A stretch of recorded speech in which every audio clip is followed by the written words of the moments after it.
Պարոն իսկ եղել է հանդիպման ընթացքում քննարկում միջազգային ատյաններից հայցերի հրաժարման մասով, որովհետև ըստ էության ձեր հանդիպումից հետո կարճ ժամանակ անց փաստերն են այդպես Եղիշե Կիրակոսյանը հրաժարական տվեց, իրադարձությունները այսպես զարգացան, եղել է հանդիպման ընթացքում նման կետի շուրջ քննարկում։ Ես խնդրում եմ նշված հարցը պետք չի այլ դաշտ տեղափոխել։ Նշված հարցը կոնկրետ վերաբերում է գեյների անհետ կորածների հարցերին եւ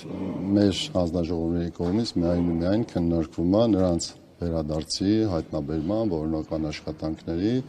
եւ այլն եւ այլն։ Ներողություն եմ խնդրում, ինչի՞ չեմ ուզում ավելի շատ մեկնաբանեմ կամ մանրամասնեմ, իհարկե տիրապետում եմ ամբողջական իրավիճակին,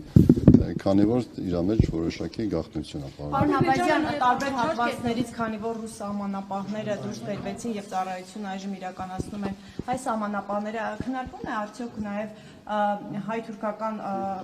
սահմանից ռուս սահմանապահներին դուրս բերելու եւ ավելի ընդլայնելու հայկական կողմի ծառայության։ Մենք դուք գիտեք, որ 2024 թվականի ընթացքում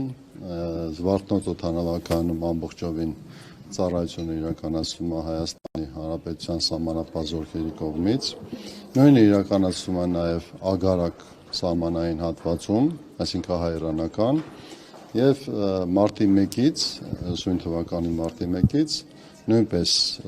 ծառայությունը անցակետում իրականացվում է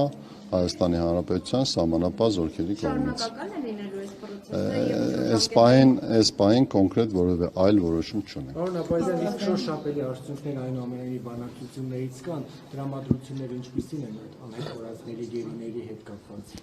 Ես չեմ ուզում շտապել եւ որևէ տրամադրության շոշափում արձանագրել, բայց դուք համոզված եղեք, որ հայկական կողմը ամեն ինչ անելու է, որպեսզի մենք այդ ուղղությամբ անպայման հաջողություն ունենանք եւ հույսով եմ։ Գերիներին խոշտանգում են Ներողություն, ես հաջորդ անգամ ավելի մանրամասն, որովհետև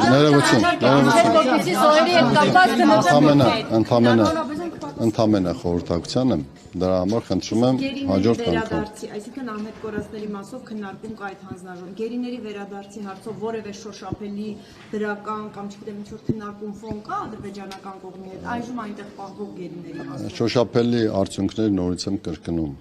Այս պահին չեմ ուզում որևէ այլ բարձրաձայնեմ։ Իսկ Ադրբեջանի Հիմա դուք ուզում եք այդ ցավոտ ու շատ բարդ հարցի շուրջ պատասխան ստանաք, իսկ այդ պատասխանը կարա լինի ու ձեզ չգոհացնի։ Ոչ թե չգոհացնի, որ մենք հաջողություններ չունենք, այլ չգոհացնի, որովհետև կոնկրետ այսօր հաջողություն չունենք դրա համար։ Բայց հեռանկարը ինչպիսին է։ 300 հազար ադրբեջանցիներով Հայաստանը վերաբնակեցնելու